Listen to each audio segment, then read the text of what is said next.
Bypass రోడ్లో ఇద్దరు స్వాముల వారి ఆలయాలకు సంబంధించినటువంటి ఆస్తులు ఉన్నాయి. ఒకటి శ్రీ విశ్వేశ్వర స్వామి వారు మాచవరంలో విశ్వేశ్వర స్వామి వారిది ఒక 7 ఎకరాల 50 సెంట్లు. దాన్ని ఆనుకున్నటువంటి మరొక స్వామివారు ఆర్పేటలో వేయించేసి ఉన్నటువంటి శ్రీ రంగనాయక స్వామివారి సంబంధించినటువంటి మరొక 8 ఎకరాల చిల్లర ఎంతో స్వామివారి ఆస్తి. ఈ 2 ఆస్తులు పక్కపక్కనే బైపాస్ రోడ్డు ఫేసింగ్లో ఉంటాయి. బైపాస్ రోడ్డు ఫేసింగ్లో ఆ 2 ఆస్తులు ఉన్న చోట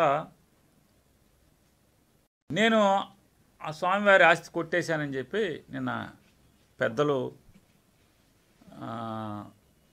రాజ్యాంగేతర శక్తిగా బందర్లో అధికారాన్ని అనుభవిస్తున్నటువంటి వారు మాట్లాడారని చెప్పి దాంట్లో నేను లోతుగా మాట్లాడితే,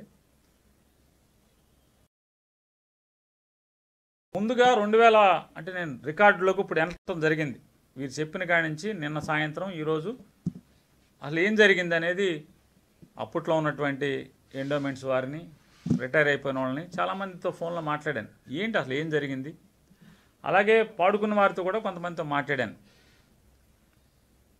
విశ్వేశ్వర స్వామి వారి దేవస్థానం 7 ఎకరాల 50 సెంట్లు ఉంటే దాంట్లో 50 సెంట్లు కోర్టు డిస్ప్యూట్లో ఒకళ్ళు అన్యాయంగా ఇది మాదే అని చెప్పని కోర్టు దావా వేసిన మీదట అసలు దీని ఆక్షన్కి కూడా నేను అడిగాను అప్పట్లో ఉన్న ఈవోల్ని, రిటైర్ అయిపోయిన అధికారులని, ఆర్జేసీలని, వీళ్ళందరినీ అసలు ఎందుకు ఆక్షన్కి వెళ్ళారు అప్పుడు అని చెప్పానంటే, అన్యాక్రాంతం అయిపోతుందండి దేవుడు ఆస్తులు.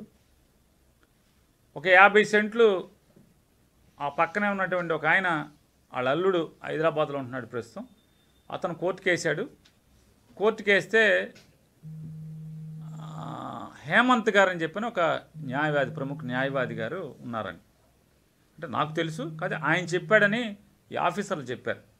ఇక భగవంతుడికి తెలియాలి, హేమంత్ గారికి తెలియాలి, ఎండోమెంట్స్ వాళ్ళకి తెలియాలి. ఆ ఎండోమెంట్స్ వాళ్ళని పిలిచి, అరే మీకు పోయే కాలం వచ్చినట్టుందిరా, దేవుడు ఆస్తులు కాపాడతాకి మీకు జీతం ఇస్తున్నారు. జీతం ఇస్తుంటే ఒకళ్ళేమో ఒక నవాబు గారేమో 33 సెంట్లకి ఎంతకో కాదు 3 ఎకరాలకి దావా వేశాడు, నాదని చెప్పని దేవుడిది. ఇంకొక ఆయన హైదరాబాద్లో ప్రస్తుతం ఉంటున్నాడు, అతనేమో ఏదో గ్యాస్ కంపెనీలో పనిచేసేవాడని చెప్తున్నారు ఎవరు ఎండోమెంట్స్ వాళ్ళు. ఆయనేమో 33 సెంట్లకు ఎంతకో ఆయన వేశాడు. ఒక ఆయనేమో 3 ఎకరాలకి, ఒకళ్ళేమో 50 సెంట్లకు ఒక ఆయనను, 3 ఎకరాలకు ఒక ఆయన, ఇద్దరు వేశారు. కాబట్టి తొందరగా కాపాడుచు అంటే ఇది పైకి చెప్తే, సరే ఇంద్రబాబు ఎప్పుడో మేము ఆక్షన్ పెట్టమని ఎప్పుడో చెప్పాము, ఆల్రెడీ లెటర్స్ ఉన్నాయి, మళ్ళీ ప్రపోజల్ పంపించండి అని మా పై అధికారులు చెప్పారు. సరే గబగబా ప్రపోజల్స్ పంపించాం. ప్రపోజల్స్ పంపిస్తే ఆ ప్రపోజల్స్ మేరకు శివాలయం అంటే మాచవరం విశ్వేశ్వర స్వామి మాచవరం శివాలయానికి సంబంధించినటువంటి 7 ఎకరాలు ఆక్షన్ పెడితే, ఆక్షన్లో ఎవరెవరు పాల్గొన్నారు, పాడుకున్నది ఎవరు, సూర్య అండ్ సన్స్ బాబు గారు వాళ్ళు, రమణయ్య గారు వాళ్ళు, సూర్య అండ్ సన్స్ బాబు గారి తరఫున పంచకల్ రమేష్ గారు వాళ్ళు, వాళ్ళ కుటుంబం, అట్లాగే మిరియాల వారి కుటుంబం, ఇంకా దాంట్లో ఇంకెవరెవరో చాలామంది ఉన్నారు. దాంట్లో ఆక్షన్కి వచ్చిన వాళ్ళ దాంట్లో దోనేపూడి వెంకటేశ్వరరావు గారు, లిక్కర్ వ్యాపారస్తులు, ఆయన చల్లపల్లికి సంబంధించిన ఆయన, ఇట్లా చాలామంది బందర్లో చాలామంది అంటే ఇంట్రెస్ట్ ఉన్నవాళ్ళు చాలామంది, సుమారు ఒక 50 మందో 100 మందో వెళ్ళి ఆక్షన్ పాడుకున్నారంట. దాన్ని 3 ముక్కల కింద పెట్టారంట ఆ 7 ఎకరాలని.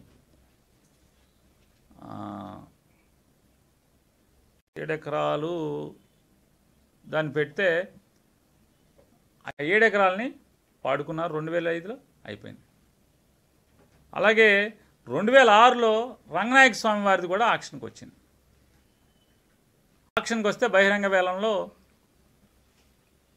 దాంట్లో కూడా చాలామంది పాల్గొన్నారు. ఆ చాలామంది పాల్గొన్న దాంట్లో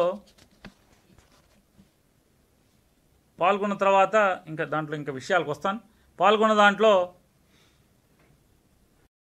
లింగం రమణమూర్తి అని ఆయన ఆయన ఒక 2 ఎకరాలు. అట్లాగే సంగా మధుసూదన్ రావు గారు అండ్ పార్టీ, ఆయన ఒక 2 ఎకరాలు, గూడూరుకు సంబంధించిన ఆయన, ప్రస్తుత ఎంపీపీ గారు అనుకుంటా వైసీపీలోని. మేకల సుబ్బారావు గారు అంటే ఆనంద్ గారు, మన సుబ్బన్ గారు వాళ్ళ ఫాదరు. మేకల సుబ్బారావు గారు వాళ్ళ కుటుంబం అంతా కలిపి వాళ్ళకి 1 ఎకరా 33. వీళ్ళందరూ ఎవరికాళ్ళు పాడుకున్నారు. పాడుకుని ఆ పాట పెట్టిన వాళ్ళు ఎవరయ్యా అంటే అప్పటి ఆర్జేసీ రీజనల్ జాయింట్ కమిషనర్ గారు వచ్చి ఆయనే పెట్టాడు పాట. అప్పుడు ఎండోమెంట్స్లో ఉండే ఆస్తుల పరిరక్షణ విభాగంలో చూసేటువంటి ఆజాద్ గారు ప్రస్తుతం కూడా వారు జీవించే ఉన్నారు. వారు ఎండోమెంట్స్లో పెద్ద హోదాలో ఉన్నారు. ఆజాద్ గారు వచ్చారు. అలాగే అసిస్టెంట్ కమిషనర్ గారు ఒక ఆయన పోలిరెడ్డి గారు ఏదో అని చెప్పారు, అప్పుడున్న ఎండోమెంట్స్ జిల్లా ఆఫీసర్ ఆయన, ఆర్జేసీ గారు, హెడ్ ఆఫ్ కమిషనరేట్ నుంచి ఆజాద్ గారు, వీళ్ళందరూ వచ్చి 2 ఆస్తులు కూడా వీరే బహిరంగ వేలం పెట్టారు. బహిరంగ వేలం పెట్టి దాన్ని కమిషనరేట్కి రాశారు. పైదాకా వెళ్ళి పైనుంచి వచ్చింది. అలాగే ముందుదేమో ఆక్షన్ అయిపోయింది, అన్నీ అయిపోయింది. రెండోది కూడా ఆక్షన్ అయిపోయింది.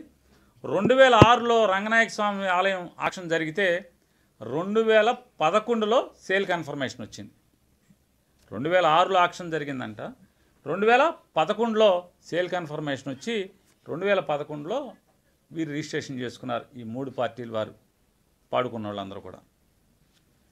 ఇప్పుడు ఈ డాక్యుమెంట్లు చూపించారు, పేరు నాని భార్య, పేరు నాని మామ, దేవుడు దాచి దొబ్బేశాడని.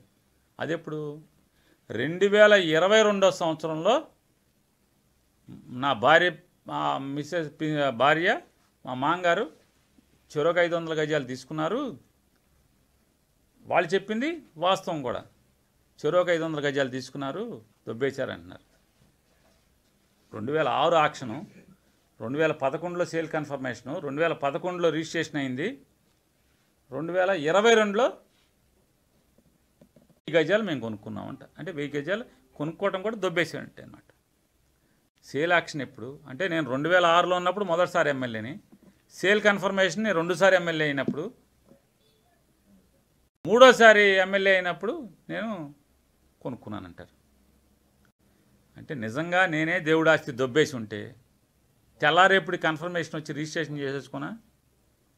సరే, లింగం ఆనంద్ నా బినామీ అని చెప్పి ఘనమైన గోపిచంద్ గారు మంచి మాటలు చెప్తున్నాడు.